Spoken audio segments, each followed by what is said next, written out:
કેલ્શિયમથી ભરપૂર જો આ 5 ખોરાક તમે લેવાનું શરૂ કરી દેશો તો તમારે કેલ્શિયમની ઉણપ ક્યારે પણ નહીં આવે. જેમ કે ઘણા લક્ષણો તમે જોઈ કે સાંધાનો દુખાવો, હાડકા નબળા પડવા લાગે છે.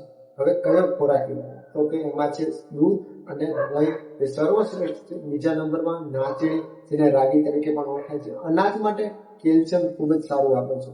ત્રીજા નંબરમાં છે તો કે બદામ, જેમાં કેલ્શિયમ અને પોષક તત્વો સારા હોય છે અને તેમાં મેગ્નેશિયમ અને ફોસ્ફરસ જેવા ખનિજના કારણે તેને હાડકા મજબૂત બનાવવાનું કામ કરે છે. ચોથા નંબરમાં છે તો કે લીલા શાકભાજી, મેથી, પાલક જે તમારા શરીરને સ્વાસ્થ્ય માટે ખૂબ જ સારું છે.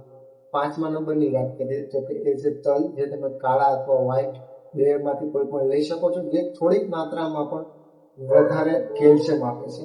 માત્ર કેલ્શિયમ જરૂર નથી, વિટામિન ડી પણ એટલું જરૂરી છે, જે તમારે કેલ્શિયમને શોષવામાં મદદ કરે છે. તો તમે આવી હેલ્થ ટિપ્સ માટે ચેનલને સબસ્ક્રાઇબ કરો, વિડીયોને લાઈક કરો અને વધુથી વધુ લોકોને શેર કરો.